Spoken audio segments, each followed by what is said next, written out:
Et alors, c'est là que moi, je suis rentrée en guerre. Je suis rentrée en guerre parce que je n'étais pas satisfaite. Je n'étais pas satisfaite. J'ai jamais été satisfaite de quoi que ce soit, d'ailleurs, en astrologie. D'abord, au niveau du zodiaque tropique, le zodiaque saisonnier, j'ai toujours trouvé qu'il y avait un problème au niveau du zodiaque tropique, entre les deux hémisphères, hémisphère nord et hémisphère sud. Donc, il y a déjà un problème au niveau du zodiaque tropique. Mais au niveau du zodiaque sidéral, c'est pas mieux. C'est pas mieux parce que le zodiaque commence au bélier. Le zodiaque commence au bélier, c'est-à-dire que la tête de l'homme zodiacal est située dans le bélier depuis la plus haute antiquité, dans le zodiaque des étoiles. Alors, si le zodiaque est structuré sur Antares Aldébaran, pourquoi diable la tête se trouve-t-elle dans le bélier? Une constellation peu visible, dans laquelle il n'y a pas d'étoiles marquantes, alors que les étoiles les plus marquantes, et justement qui sont en opposition exacte, c'est Antares et Aldébaran. Ce ne sont pas d'ailleurs les étoiles les plus lumineuses, puisque la plus lumineuse c'est Sirius. Donc je me disais, alors à ce moment-là, pourquoi ne pas commencer le zodiaque, mettons la tête du zodiaque, au taureau, ou là où on met le taureau maintenant aujourd'hui, ou au scorpion, à Taurès ou à Aldébaran. Donc là, moi je n'étais pas satisfaite. Donc j'ai dit, il doit y avoir un autre. Il n'y a pas, avec Antares Aldébaran, il n'y a pas de référentiel astronomique cohérent. Parce que Antares Aldébaran, ce ne sont pas des étoiles qui crèvent les yeux. Je veux dire, si vous regardez le ciel, il y a des étoiles partout. On ne peut pas dire qu'on soit ébloui par une structure particulière. Voilà, en fait, voilà, c'est comme ça, il y a des petits points, et puis les boules qui tournent au milieu, ce sont les étoiles. Donc on ne voit pas où est le commencement et la fin dans cette histoire. Donc je me suis demandé s'il n'y avait pas un autre référentiel astronomique qui aurait pu, peut-être même avant les Babyloniens de l'époque relativement récente, avoir structuré le zodiaque sur un autre référentiel.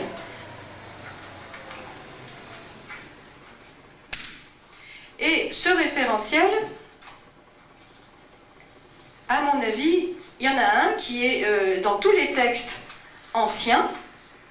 Ce référentiel, c'est le cercle de lait, c'est-à-dire le cercle de la Voie lactée. Dans toute la description des sphères célestes qui est arrivée jusqu'à nous,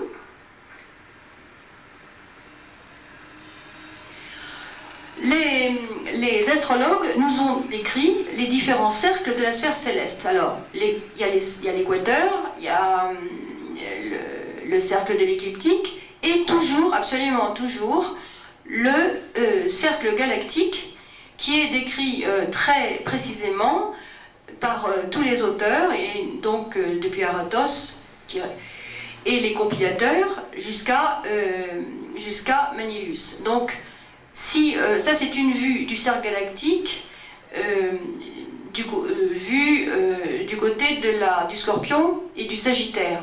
Donc le cercle galactique part, si on le regarde comme ça, de la région proche du pôle, près de Pégase en réalité, descend entre Véga et le Cygne, et il traverse donc l'équateur céleste, et puis il passe entre la constellation du Sagittaire et la constellation du Scorpion, et il passe à travers Ophiuchus, qui est le porteur du serpent.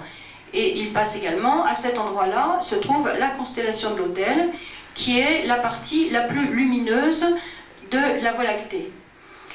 Et cette constellation de l'Autel est une constellation très ancienne, et la façon dont elle est décrite dans les différentes sphères célestes démontre qu'en fait, les auteurs qui l'ont décrite la placent dans une position très archaïque, puisque tout ça, ça bouge par rapport à l'équateur, et aux points équinoxiaux et solsticiaux, et donc cette constellation existait déjà bien avant les auteurs babyloniens du Xe siècle de notre ère. Donc cette constellation de l'Autel aurait déjà existé, aurait été déjà mise en place au 2e millénaire avant notre ère. Or, cette constellation de l'Autel est décrite par les astronomes modernes comme étant à l'envers.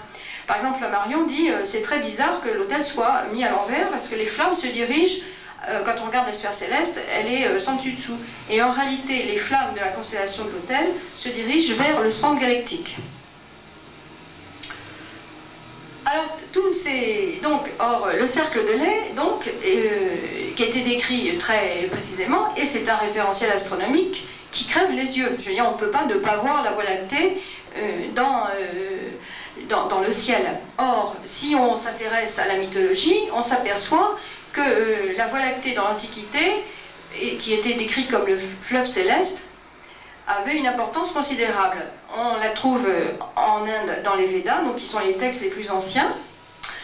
Dans les Védas, elle est donc, et on la trouve donc en Égypte, c'est le fleuve qui se reflète sur le Nil, sur la terre. C'est le fleuve sur lequel navigue la barque d'Osiris et d'Isis. C'est le navire Argo chez les Grecs. D'ailleurs, sur la sphère céleste, vous trouvez le navire Argo qui part à la conquête de la toison d'or, c'est-à-dire du Soleil. Sa quille est placée sur le pôle sud galactique, donc sur la Voie lactée. Apparemment, les anciens